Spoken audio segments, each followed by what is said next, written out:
국회의원 선거 후보 등록이 오늘부터 시작됐습니다. 선거 전까지 유권자들의 선택을 받기 위한 치열한 선거전이 치러집니다.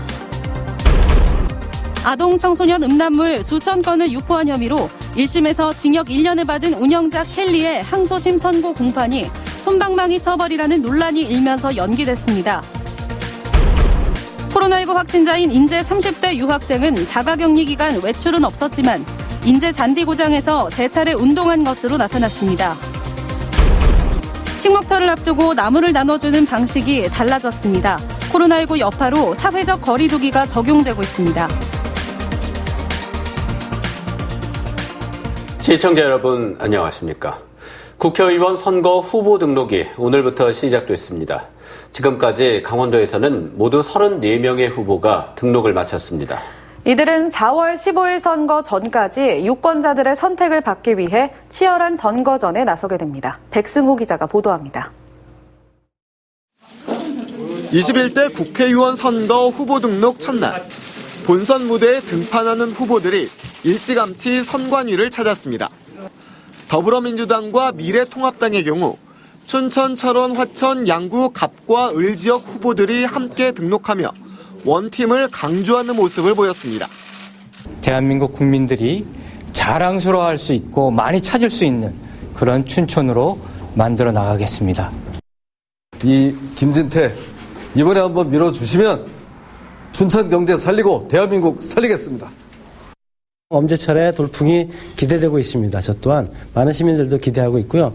이번엔 굉장히 깜짝 놀라실 선거 결과가 나올 겁니다. 춘천, 철원, 화천, 양구, 갑선거구에는 국가혁명 배당금당 한준모 후보도 등록을 마쳐 4파전으로 선거가 치러집니다. 춘천, 철원, 화천, 양구, 을 선거구도 더불어민주당 정만호 후보와 미래통합당 한기호 후보, 국가혁명 배당금당 유우림 후보가 등록을 마치고 선거 승리를 다짐했습니다. 하지만 그동안 을 선거구 예비 후보로 활동했던 민생당 김성준 후보는 중앙당과의 마찰 등을 이유로 출마를 포기하겠다고 밝혀 후보 등록을 하지 않을 전망입니다. 후보 등록은 27일까지 이어지지만 춘천, 철원, 화천, 양구, 갑과 을 선거구 대진표는 사실상 완성된 셈입니다. 선거관리위원회의 후보 등록을 마쳤더라도 유세 차량을 동원한 본격적인 선거운동은 다음 달 2일부터 가능합니다. 후보 등록 기간이 끝나면 후보자의 재산과 병역, 전과와 학력, 납세 등의 정보가 인터넷 선거 통계 시스템을 통해 공개됩니다. 또 다음 달 5일부터는 정책과 공약 알림이 사이트에서 선거 공보를 한눈에 볼 수 있습니다. 국회의원 선거 후보 등록이 이루어지면서 20일 동안의 치열한 선거전도 막을 올렸습니다. MBC 뉴스 백소입니다. 텔레그램 성착취 영상 공유방의 시초인 갓갓으로부터 N번방을 물려받아 운영한 30대 남성, 닉네임 켈리에 대한 항소심 재판이 진행 중입니다. 이 남성은 1심에서 징역 1년을 선고받았는데 솜방망이 처벌이라는 논란이 제기되자 내일로 예정됐던 항소심 선고가 연기됐습니다. 김상훈 기자가 보도합니다. 강원지방경찰청은 지난해 7월 익명의 대학생들로부터 텔레그램 성착취 영상 거래 사실을 제보받아 수사에 착수했습니다. 이 과정에서 텔레그램을 통해 아동 성착취물을 판매한 운영자 켈리와 미성년자를 협박해 성착취 영상을 찍게 한 로리 대장 태범 등 현재까지 11명을 검거해 5명을 구속했습니다. 일명 켈리로 알려진 32살 신모 씨는 텔레그램에서 회원 5,000명을 상대로 아동 성착취물을 판매해 2,500만 원의 부당 이득을 취득한 혐의로 재판에 넘겨졌습니다. 켈리는 갓갓으로부터 N번방의 일부를 물려받아서 그 N번방에 있는 자료를 소지하고 판매한, 유포한 혐의로 지금 검거돼서 일명 박사로 알려진 조주빈이 검거되자 이미 재판을 받고 있는 디지털 성범죄자에 대한 관심이 커졌습니다. 특히 신 씨는 지난해 11월 춘천지방법원에서 열린 1심에서 징역 1년 등을 선고받았는데 형이 너무 과하다며 항소를 제기했습니다.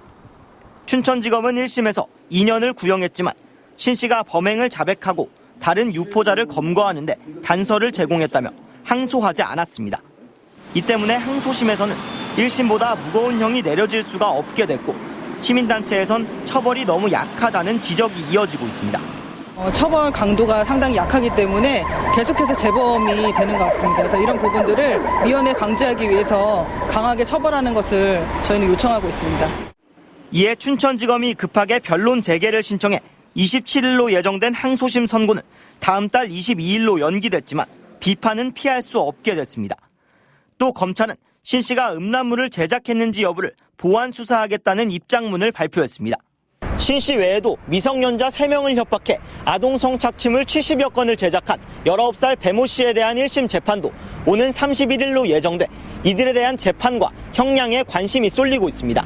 MBC 뉴스 김상훈입니다.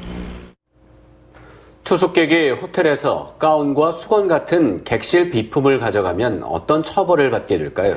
실제 호텔 직원의 허락을 얻어 비품을 가져간 한 경찰관이 절도 혐의로 해임이란 중징계를 받았습니다. 어찌된 일인지 황구선 기자가 취재했습니다. 절도 사건에 휘말려 인생이 뒤바뀐 46살 A씨. 2년 전 원주 지역 비즈니스 호텔에서 발생한 사건으로 직장을 잃고 일용직을 전전하고 있습니다. 직무교육차 장기 투숙을 하게 된 호텔에서 평소 대소변을 못 가리는 애완견 담요로 쓰려고 비품을 가져갔던 게 화근이었습니다. 호텔 지배인의 허락을 받고 객실 물품을 가져갔다 도둑으로 몰렸기 때문입니다. 일회용 이불용품이라 가져가도 된다는 지배인 말을 듣고 A씨가 가져간 건 4만 2천 원 상당의 객실 슬리퍼와 베개, 가운, 그리고 수건. 하지만 지배인이 없는 사이 청소 직원에게서 객실 비품이 없어졌다는 보고를 받은 사장이 경찰에 신고한 겁니다. 그래서 뭔 소리냐, 왜 신고가 되냐, 나 직원이 가져가라는 게 있다.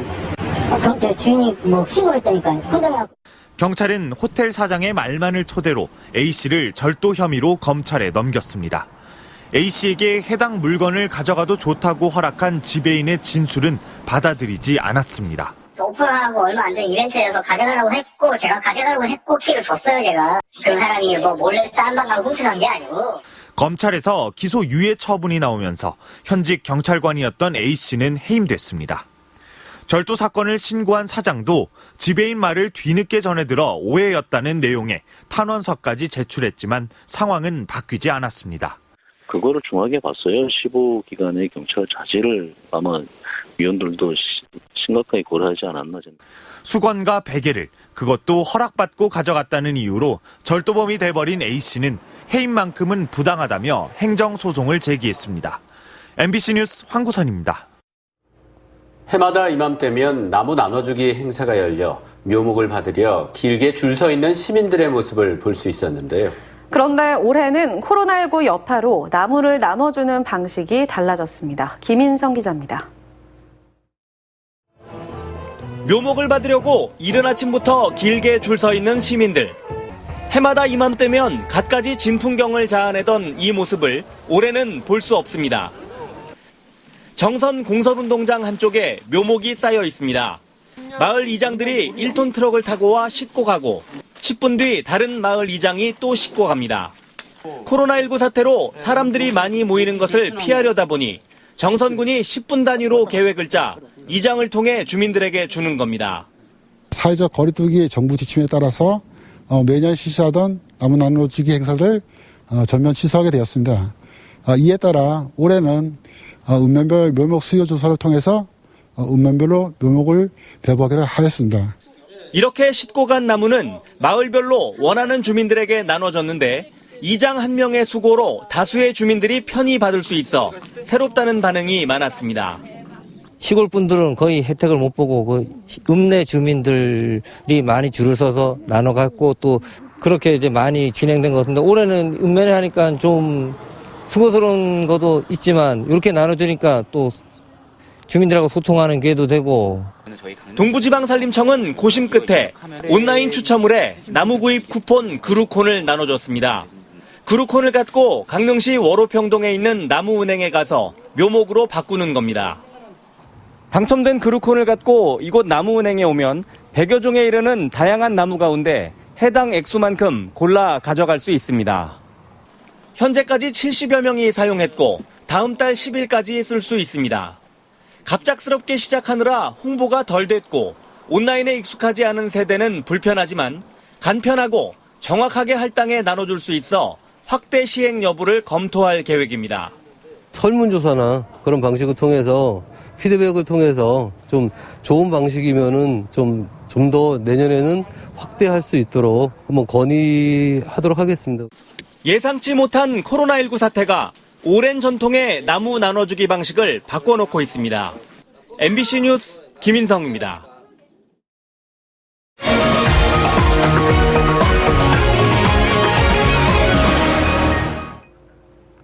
강원도 31번째 코로나19 확진 환자인 인제 30대 유학생의 이동 경로가 최종 확인됐습니다.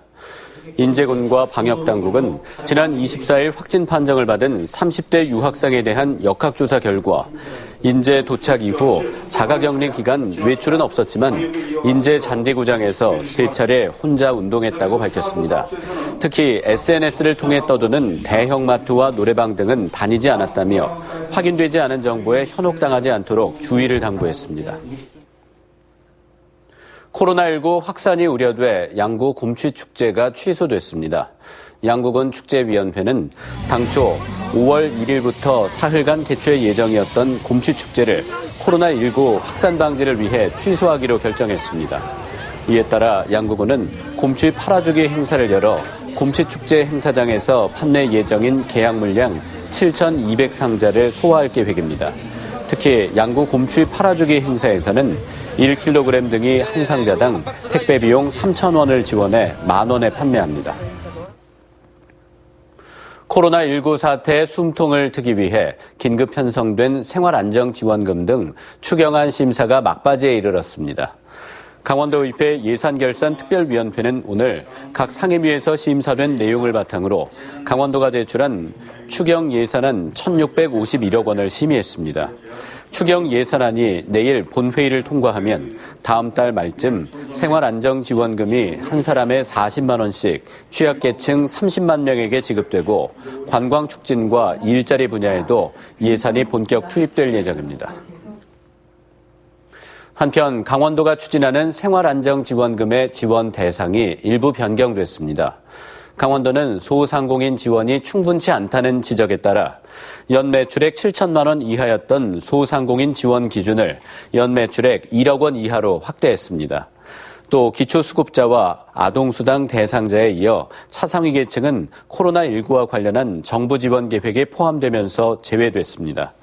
강원도는 택배기사와 대리기사, 학습지 교사와 파견, 용역직 등 사각지대에 대해서는 정부 지원책이 필요하다고 밝혔습니다. 전국 농민의 총연맹 강원도연맹은 오늘 도청 앞에서 기자회견을 갖고 코로나19에 대한 농업 피해를 직접 보상해달라고 요구했습니다. 이들은 정부와 강원도가 코로나19 극복 경제 활성화 대책을 세웠지만 학교급식 계양농가나 화훼농가 등 농업 피해에 대한 직접적인 대책은 부족하다고 지적했습니다. 아울러 강원 지역 농민들을 위해 재난기본소득 100만 원 지급과 피해 농가에 대한 직접 보상, 정부와 유관기관 단체로 구성된 코로나19 대응 농업대책기구를 구성해달라고 촉구했습니다. 오늘 낮 12시 반쯤 철원군 갈마릅 문해리한 야산에서 산불이 발생해 산림 5헥타르를 태우고 4시간 만에 꺼졌습니다. 불이 나자 산림 진화헬기 7대와 인근 군부대 인력 250명을 비롯해 422명이 투입돼 진화에 나섰습니다. 산림당국은 건조한 날씨가 이어져 봄철 산불이 자주 발생하고 있다며 농산 부산물과 쓰레기 소각 등 불법 소각 행위를 집중 단속하겠다고 밝혔습니다. 춘천, 철원, 화천, 양구, 갑선거구 후보들의 TV토론이 내일 밤 9시 50분 춘천 MBC 공개홀에서 생방송으로 진행됩니다. 춘천 MBC와 강원일보가 공동 주최하는 내일 TV토론회에는 더불어민주당 허영, 미래통합당 김진태, 정의당 엄재철 후보가 나와 후보 등록 이후의 포부와 공약, 상호 토론을 이어가게 됩니다. 내일 토론회는 TV와 동시에 유튜브 춘천 MBC 뉴스 채널과 페이스북 춘천 문화 계정을 통해 동시 생중계됩니다. 강원도교육청이 침체된 지역경제 활성화를 위해 착한 임대료 운동에 동참합니다. 도교육청은 개학이 4월 6일로 연기됨에 따라 각급 기관 학교의 공유 재산을 사용하는 임대업자의 3월분 임대료를 면제하기로 했습니다. 이에 따라 60개 학교나 기관의 매점 자판기 임대업자, 체육관, 운동장 사용자 등이 8,100만 원의 혜택을 받게 될 전망입니다. 아울러 사용료를 한시적으로 인하하는 공유재산 물품 관리법 시행령이 개정되면 폐교재산과 일반 재산 임대업자의 임대료 부담도 낮출 계획입니다.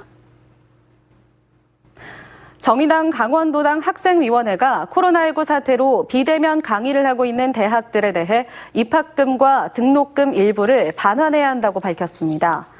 위원회는 온라인 강의라 해도 15주 이상 수업을 하면 되기 때문에 대학 측이 환불할 수 없다고 주장하고 있지만 학생들에게 발생한 실질적 수업권 침해를 무시하는 처사라고 비판했습니다. 아울러 올해 1학기 등록금 사용 내역을 투명하게 공개하고 등록금 예산 잔액은 현금성 장학금 지급으로 학생들에게 반환해야 한다고 덧붙였습니다.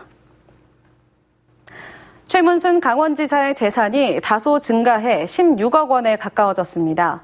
정부 공직자윤리위원회가 공개한 올해 정기 재산 변동에 따르면 최 지사는 15억 9천여만 원을 신고해 전년도보다 4,800여만 원 증가했습니다.